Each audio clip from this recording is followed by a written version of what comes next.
And the first question is, why are the Tikun Midot, the correction of attributes, so important in Judaism? First of all, we're born with unique, special qualities, attributes, each with its own set of unique qualities, desires, later to come habits that suppose are hereditary. I'm not really involved in the bringing up, the raising of my grandchild. I see him once a week, maybe for 5 minutes. But my wife, who is involved in his upbringing, says that he behaves exactly like you. Where does it come from? That's how it is. He also sits the way you do, demands the way you do, speaks the same way. Only she treats me differently than she treats him. What she doesn't like about me, she likes about him. Love covers for all crimes. What can you do? So, what do I want to say? We're born with certain inclinations and attributes, and we can't do anything about that. And we also know and see from the experience of thousands of years that we can't change anything. Whoever was born in a certain way with certain qualities will die with the same qualities. And all of his characteristics, the habits that he got from his forefathers, it all remains and will remain in him. And therefore, we have to agree with it. Different psychologists wanted to change these things, and they elicit different programs and methods as to how to reduce these qualities and increase those qualities. That's not good. We by that bend a person. We as if forcefully twist him, and we do not allow him to blossom freely with everything that he has, because we're saying that these qualities are bad, these are good, hide those, and this way we actually build people in a kind of a distorted manner. But if we're speaking from experience, we have to say that a person doesn't change in qualities. His traits don't change. The way he was born with its inner package, the way he looks at life, his attitude towards life, his original character, all that remains, and it's forbidden for us to touch that. Furthermore, we have to keep all of these personal things that he has, because it's only characteristic of him and of no one else. And therefore, we have to simply give a person the ability to correctly use all of these qualities, implement them, but for them to blossom. It's like I have a bouquet of flowers and it's wilting a bit, so I add some water and put it in the sun maybe, and then I renew each and every flower. This is how I have to look at a person. To simply give a person the possibility to correctly realize himself, his qualities, his traits, in the best possible way. Now the question, how do I then examine that person? According to what do I teach that person to realize himself? And here we have to understand what the wisdom of Kabbalah demands of a person.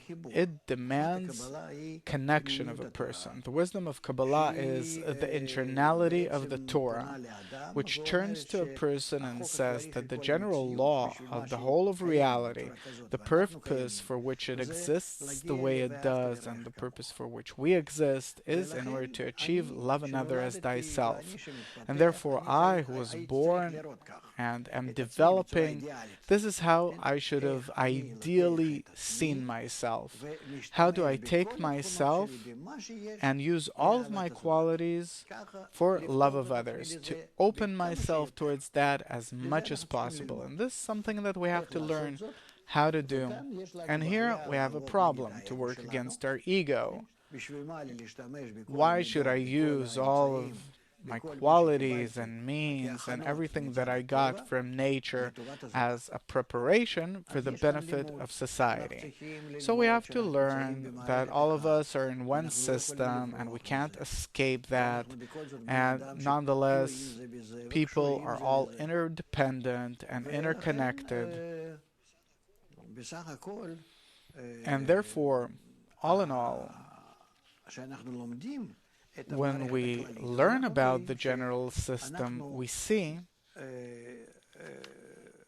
that all of us came out of a system which is a homogeneous system.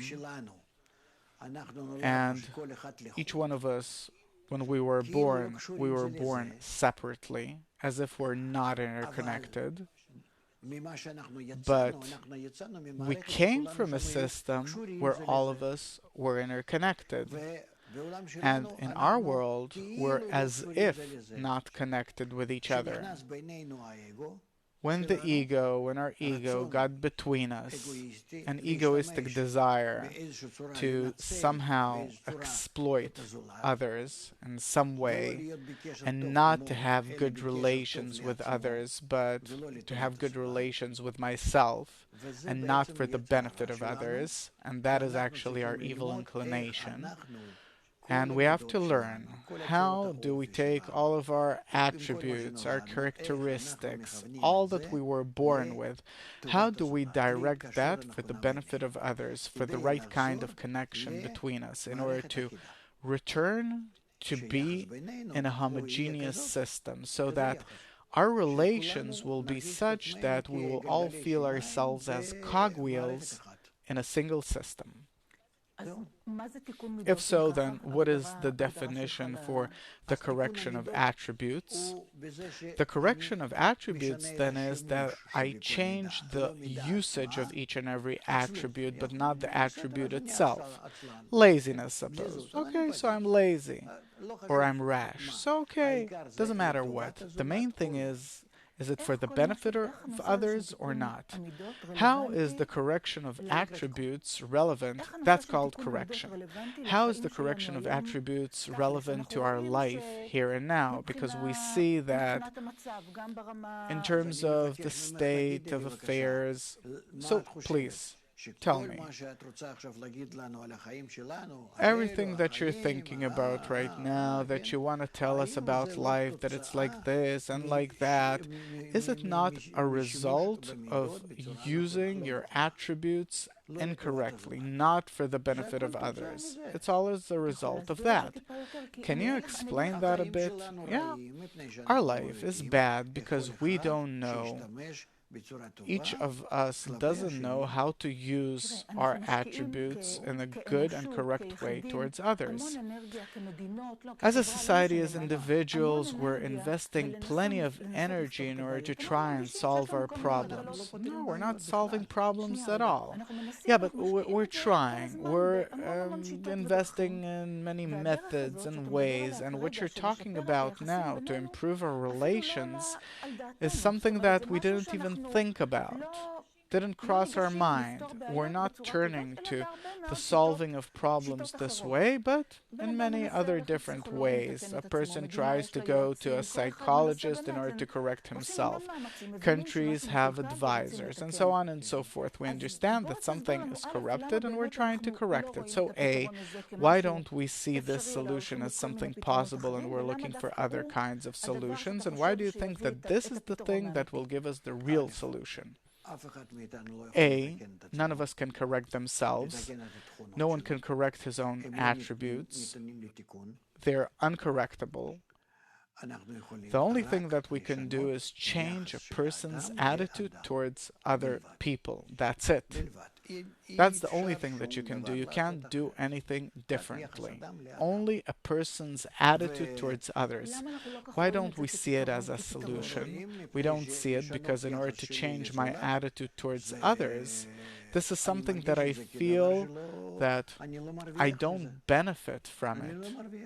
Why do I have to treat you nicely? It costs lots of energy, calories in terms of actions and thoughts. Why should I do it? My ego, my pride, does not allow me to do it. And therefore, we're not doing it. And that's it. And why should I do it? You're saying that it's much easier for me to change something that will give me more strength, more options to play around with life so it will benefit me than trying changing my attitude towards others and contributing to them instead of to myself. We're following our nature, our ego, and this is why we do the things the way we do them. To do everything only according to our egoistic desire. And then, of course, I do not correct my attributes because I can't correct them. I only hide some of them. Others I emphasize, meaning I'm engaged in something completely different. I have to be free in terms of my attributes, not to hide anything or emphasize anything, to simply be myself, not to contract myself or put myself into some kind of a special framework that will take care of me in a special style, manner, social education. I don't have to get any kind of education like the Queen of England and so on. I don't need these things. It's also gross. It's all one big lie, and that's it. Everyone has their own special pretension, and everyone are hypocrites. I don't want that. I want to be free, like a baby that doesn't even want to be dressed. He likes being naked. It's the simplest, best thing. What do I need all these things for? So I needn't limit or develop anything about my qualities, but only my attitude towards others. My attitude is the inclination of my heart, and this is something that a person doesn't want. For that, I have my ego that doesn't allow me to get closer to others, but that's the only thing that I have to work on, and therefore the correction of attributes is to use our natural attributes and love another as thyself, or don't do to others what you hate. Don't do to others what you hate is half the way of the correction, and the other half is love another as thyself.